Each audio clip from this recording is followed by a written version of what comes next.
Ayyee nashama akkam jirtu hordoftoonniif kabajamtoonni chaanaalii kiyyaa onnamti keessa onaa keessanii annagaa kiyyaa waaqayyoon galatu kun guyyaa irraa kana immoo wanta baay'ee gammadee fi sababa keessaniif milkaa'ina waan an argadheef guyyaa irraa kana viidiyoo kana isiniif qabadhee dhufeetiin jira. Irraan kana gaa YouTube wanta naa erga qaba jechuudha. YouTube gaa kun akkuma addana irratti agartanii waggaa tokko fixeetiin jira erga YouTube bane. Sanaaf gaa wanta waggaa tokko gidduutti hojjedhee laayikii amman argadhee hordoftoota amman horadhee akkasumas immoo viidiyoo amman upload godhe wanta hunda isaa informationii iddoo tokkotti naaf ergeetti jira jechuudha. Kanaaf egaa isa gammadeetan jira. As ga'uun koo immoo sababa keessanidha. Baay'ee tokkoon isin galateeffadha isin jechuufaan dhufe jechuudha. Egaan waggaa kana keessatti egaa namni miiliyoonii 1,500 ol chaanaalii koorra seenuudhaan viidiyoo koo ilaaleetii jira jechuudha. Kun immoo baay'ee tokko waan na gammachiise, baay'ee tokko wanta natti toledha. Egaan kun waan xiqqoo miti. Kana caalaa kanneen deeman ni jiru, kana caalaa kanneen nama baay'eedhaan ilaalaman ni jiru. Garuu immoo kan xiqqoo irratti galateeffate immoo waa guddaa argatamanii daawwattootiyyaa. Egaan kan xiqqoo irratti nama galateeffatu waan hedduuf eegama jedheetii yaada akka mataa kiyyaatti. Baay'ee tokkoon isin galateeffadhan isinin jedha kun naaf waan xiqqoo miti jechuudha. Kana boodatti immoo wanta kana caalaa bareedu, wanta kana caalaa isin fayyadu, isin gargaaru, wantoota hedduu isin biraan ga'uudhaaf illee ammallee an qophii hundumaa xumuraa hojjechaatan jira jechuudha daawwattootiyya. Egaan waggaa kana gidduutti waatshaaworii 65,638 argadheetiin jira jechuudha. Saayitiin 65,638 jechuun waan xiqqoo waan qoosaa miti jechuudha. Saayitii hedduu ilaalameeti jira chaanaalii koorraa. Egaan chaanaalii tokko bantanii gara qarshii argachuufis ta'ee YouTube Partner Programmiitti dabalamuuf egaa saayitii 40 irraa eegama. Garuu kun kiyya kun gara saayitii 65,638 naaf ta'eeti jira jechuudha. Egaan kan kana caalaa deeman hedduun ni jiru. Garuu moga baay'ee tokko na gammachiiseeti jira. Hangana nangaa jedheetii yaanni kunoo arra geenyeeti jira. Egaan kana caalaa hojjedhee immoo isin gammachiisuudhaaf ammayyuu ittan fufa jechuudha.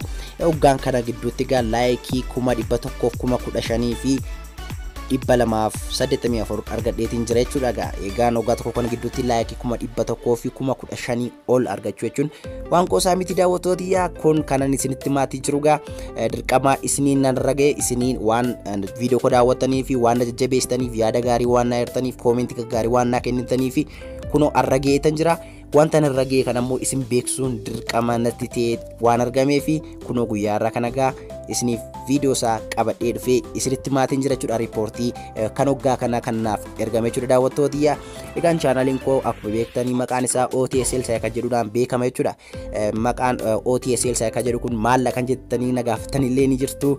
On Oromoo bakka bu'aa, Tiin Teknooloojii bakka bu'a jechuudha. Esiin Siistamii bakka bu'a jechuudha. Walitti Oromoo Teknooloojii Siistam kan jedhudha jechuudha.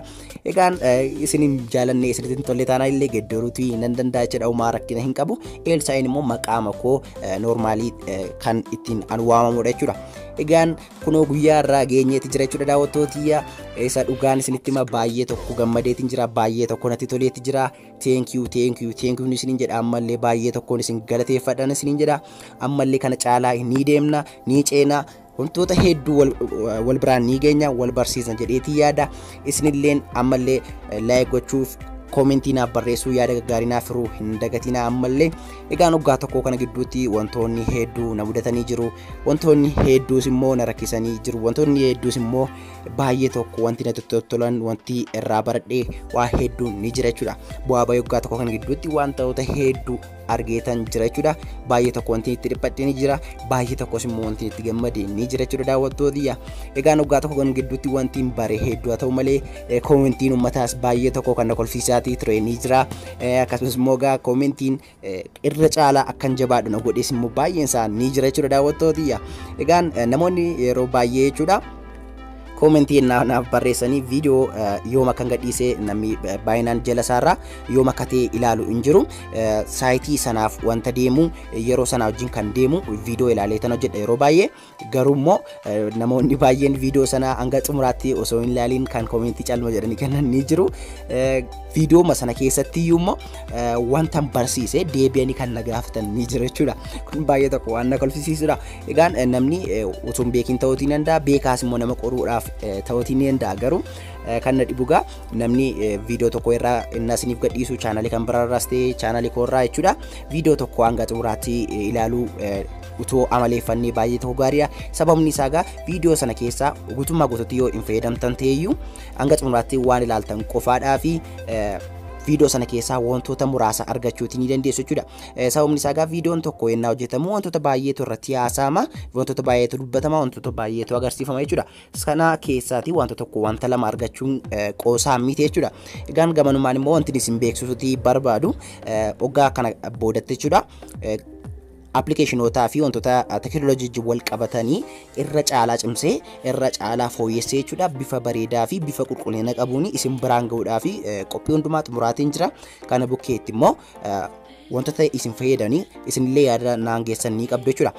Appilikeeshinoota fi teekinooloojii kan biraa irraa adda kan ta'e wantoota nama bashannansiisan nama barsiisan akkasumas immoo egaa wantoota barumsa guddoo qorqabanii kan fayyaa wajjin wal qabatullee osoo nu dhiyeessitee baay'ee tokko gaariidha itti gammanna jettanii waan jirtaniif anillee sanarratti qophaa'aatiin jira. Egaan wanta tokko qopheessuun dura immoo itti qophaa'uun baay'ee tokko gaariidha. Sababni isaa egaa isin biraan ga'uudhaa fi dirqama calluma jedhee afaanumaan qofaa osoo hin taane hojiinillee isinitti agarsiisa. Kana bukkeetti immoo wanta ragaa qabatamaa ta'e qofaa yoon isin biraan ga'e anattillee tola isiniifillee tola jechuudha. Sababni isaa egaa yuutuubii koorratti wantoota dhugaa fi dhugaa ta'an qofaan poostii gochuutii barbaada waan ta'eef jechuudha daawwattootiyya.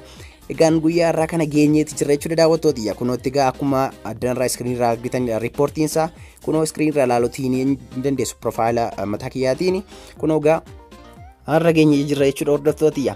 Egaan namoonni karaa keessaa dhuftanii na dubbisuutii barbaadan na wajjin haasa'uutii wantoota garaagaraa yaada garaagaraa naaf erguu barbaadanii ni dandeessu. Iskiriinirraa kunoo lakkoofsa koo fudhachuutii ni dandeessu. Lakkoofsi koo duwwaa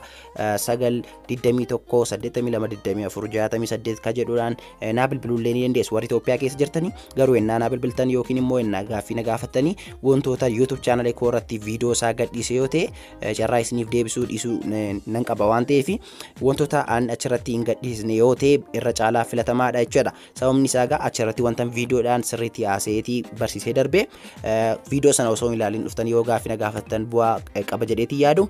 Kanaan achi egaa gama appilikeeshiniidhaan kan hafee gama haakii gara wantoota garaagaraadhaan kanarraa kan adda ta'e wantoota garaagaraa na gaafadha. Akka isin biraan ga'u kan wanta barbaadan kamiiniyyuu jechuudha gosa kamiiniyyuu wantoota isin fayyadan isin caalma jettanii kun osoo nuuf dhiyaate chaanaalii kanarratti appilikeeshinii adda teekinooloojii adda wanti kunillee otoo itti nuuf daddabalame jettanii wanti yaadda yoo jiraate baay'ee tokko nan fudhadha yaada keessanii. Sababni isaa yoo isin daawwattan yoo isin ilaaltan yoo isin yaada naaf kennitan ani irra caalaa jabaadhaatii deema waan ta'eef ani isinii adda uumaa waa tokko miti an qobaa isa muki tokko qobaa isaa hin haara malee hin bobba'u jedha Oromooni. Kanaaf egaa an qobaa kiyyaa deemuu hin danda'a waan ta'eef yaada keessanii fi wanta isin irratti akkan jabaadhu barbaadanii akkan isiniif dhiyeessu barbaadanii naaf barreessan isinii jedha daawwattootiyyaa. Ishee kana duwwaa naaf dhiphadha. Egaan an yaada keessan sana ilaaluudhaan isin biraan ga'uudhaaf isiniif qopheessuudhaaf yoomiyyuu booddeetti hin jedhu jechuudha. Egaan kana bukkeetti immoo egaa wantoota kanaan dura ijoolleen Oromoo yuutuubii isaan irratti gadhiisanii hin beekne teekinooloojii wal qabatanis haa ta'u wantoota YouTube channel wajjin wal qabatan kamiiniyyuu isin biraan ga'uudhaaf ammallee qophii irra jira. Namoonni baay'een ni dhiphatu channelii banachuuf jedhanii kanneen dhiphatan ni jiru. Ijoolleen shamarranii keessumatti ijoolleen shamarranii baay'een ni dhiphatu jechuudha.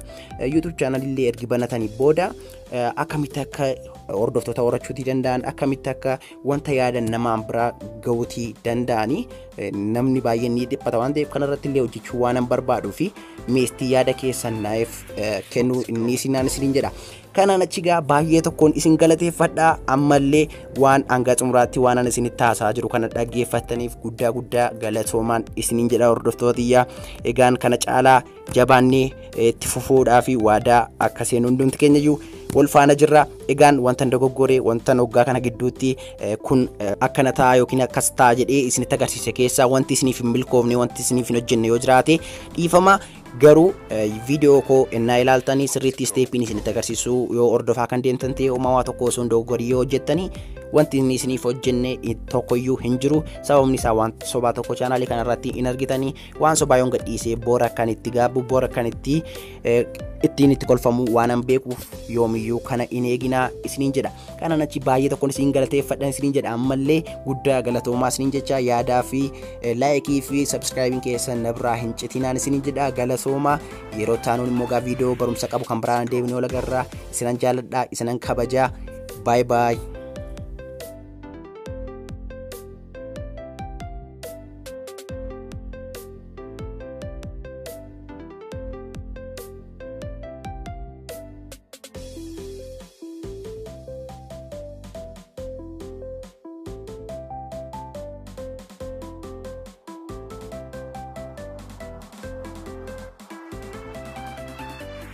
Let's go.